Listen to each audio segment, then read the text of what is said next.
I just planned to be here to greet him.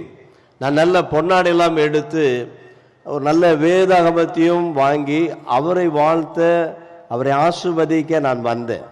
ஆனால் நாங்கள் பிரமித்து போனோம். நீங்கள் எங்கள் பக்கத்தில் வந்து எங்களுக்கு பொன்னாடை போர்த்தி எங்களை கௌரவப்படுத்துகிற ஒரு தாழ்மையான ஒரு தலைவர், ஒரு உண்மையான தலைவர் எங்கள் அன்பு தளபதி விஜய் ஐயா அவர்கள் நிச்சயமாய் இந்த தமிழகத்தை ஆளதான் போகிறார்.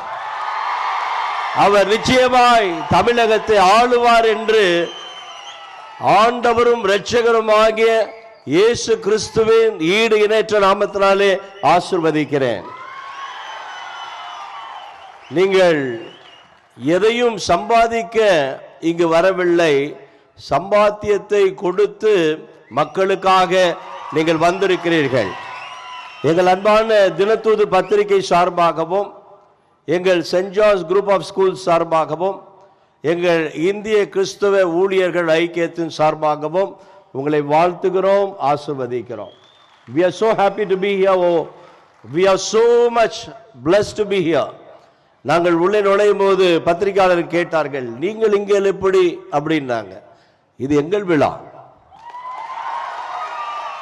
எங்கள் புரட்சி தளபதி அவர்கள் கொண்டாடுகிற எங்கள் விழா, சமத்துவ கிறிஸ்துமஸ் விழா. நாங்கள் அரசியல் பேசுவதற்காக வரல, ஆனால் அவருக்கு ஒரு தோளுக்கு தோளா நிற்க இங்கு வந்திருக்கிறோம். நாங்கள் கிறிஸ்தவர்கள் 234 தொகுதியிலும் இந்திய ஊழியர் ஐக்கியம், கிறிஸ்தவ ஊழியர் ஐக்கியம் என்ற ஒரு மாபெரும் இயக்கத்தை நடத்தி கொண்டிருக்கிறோம். நாங்கள் உங்களுக்கு தோளுக்கு தோளாய் நிற்போம். We will be with you.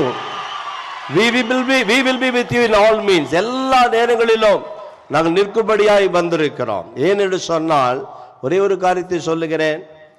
இந்த சிறுபான்மை மக்களுக்காக கடந்த பல ஆண்டுகளாய் நடந்து கொண்டிருக்கிற திராவிட ஆட்சியிலே எங்களுடைய கோரிக்கைகள், நிறைய கோரிக்கைகள் இருந்தது.